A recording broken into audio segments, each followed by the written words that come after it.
नमस्कार, आप सभी को मेरा नमस्ते। और आचार्य जी एस्ट्रो में आप सबका स्वागत है। मैं GS अग्रवाल वास्तु की एक नई जानकारी लेके आपके सामने हाजिर हुआ हूँ। और हाय माय फ्रेंड्स, जानकारी अच्छी लगे तो मेरे इस चैनल को सब्सक्राइब कीजिएगा, लाइक कीजिएगा, जिससे कि आपको वास्तु से संबंधित नई नई ज्ञान की अद्भुत जानकारियां मिलती रहे और आप उसका फायदा उठाएं। तो आज मैं एक नई जानकारी आपको देता हूं, ईशान में टॉयलेट। पहले मैं इसकी प्रॉब्लम बताऊंगा कि ये जब ईशान में बना होता है तो क्या इसकी उसमें रहने वालों के लिए क्या प्रॉब्लम क्रिएट करता है। फिर इसकी रेमेडी बताऊंगा, उपाय बताऊंगा। तो माय फ्रेंड्स, मैं अपना शुरू करता हूं टॉपिक को। तो सबसे पहले, जिन वास्तु में ईशान कोण पे टॉयलेट बना होता है, या यूं कहिए कि जिन भूखंड में बने हुए मकानों में ईशान कोण में टॉयलेट, ईशान कोण मतलब पूरब और नॉर्थ का एंगल, उसमें टॉयलेट बना होता है,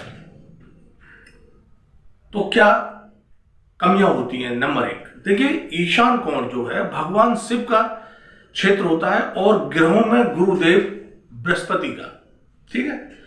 तो ये दोनों ही मानव जीवन पर बहुत अच्छा और पॉजिटिव रिजल्ट देते हैं, क्योंकि ईशान कोण की वाइब्रेशन पूरे मकान के अंदर पॉजिटिविटी फैलाती है, जिससे रहने वालों का अच्छे अच्छे काम, अच्छे अच्छे मन, मतलब जो कुछ होता है अच्छा होता है, पॉजिटिविटी। और जब यहां पर भाई गुरु बृहस्पति हमारे क्या है, धन, बुद्धि, ज्ञान और जो सफलता दिलाते हैं, ये इसके कारक हैं। और जब यहां ईशान में टॉयलेट बन जाती है तो ये सारी कृपा आना बंद हो जाती है और कोई अच्छी पॉजिटिविटी बिल्कुल बंद हो जाती है। तो अब मैं बता रहा हूं आपको, है ना। तो होता क्या है, जिन घरों में ईशान में टॉयलेट होता है तो वहां पर वास्तु पुरुष का सर भी होता है, क्योंकि ये कल्पना की गई है कि सर वहां पर होता है और पैर नेग्रेट में होते हैं, ठीक है। तो ये जो वहां पर जब ये टॉयलेट बना होता है तो ये वास्तु पुरुष का सिर बेकार हो जाता है, भगवान शिव की क्षेत्र कट जाता है और गुरुदेव बृहस्पति का भी क्षेत्र कट गया, तो इनकी कृपा आना बंद हो गया। तो होता ये है कि जिन घरों में ईशान में टॉयलेट बने होते हैं तो उन घर में रहने वालों में आपस में कभी नहीं बनेगी, छोटी छोटी बातों पर लड़ाइयां होंगी, पहली बात। दूसरी, जो घर का मुखिया होता है सबसे ज्यादा असर उसके ऊपर होता है। कभी भी कोई सफलता आसानी से नहीं मिलेगी, संघर्ष होगा एक छोटी छोटी चीज के लिए।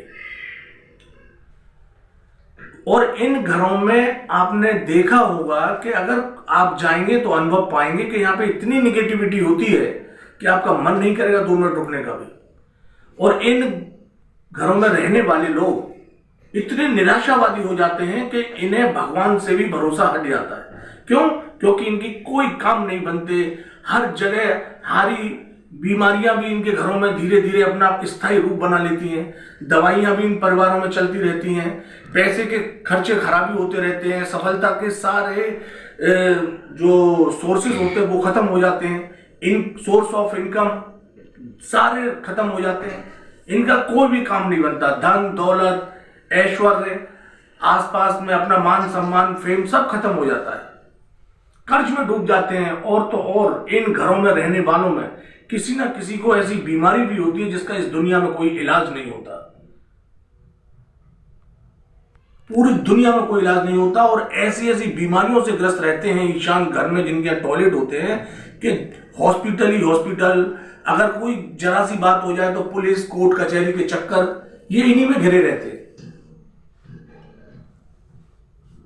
तो और इतने बेकार किस्म के, या यूं समझिए इतने, इनका मोरल इतना डाउन हो जाता है कि इन्हें अपनी आत्महत्या करने का मन करता है और कर्ज में तो डूबे रहते हैं। तो यह है इसका साइड इफेक्ट। तो माय फ्रेंड्स, मेरे वीडियो को पूरा देखिएगा, जाइएगा नहीं, क्योंकि मैं इसमें हर पल एक नई जानकारी दे रहा हूं, हर लाइन में, हर। अब ये तो रहे साइड इफेक्ट। अब इसमें मैं बताता हूं उपाय कि इसमें उपाय क्या होते हैं। नंबर 1, ईशान कोण में जो टॉयलेट होती है, इसके फर्श को 1 बाल्टी पानी में 1 चम्मच नमक डालिए और उससे पर डे साफ कीजिए।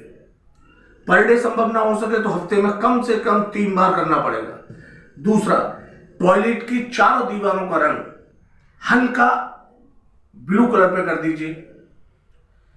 ईशान कोण टॉयलेट में ईशान कोण में एक बल्ब जलाइए जिसका रंग जलने के बाद पीली रोशनी बखेरे, जिससे उसमें पीले रंग का प्रकाश जलता रहे। 24 घंटे ऑन करते हैं। एक चीनी मिट्टी की कटोरी लें, छोटी, ज्यादा बड़ी नहीं।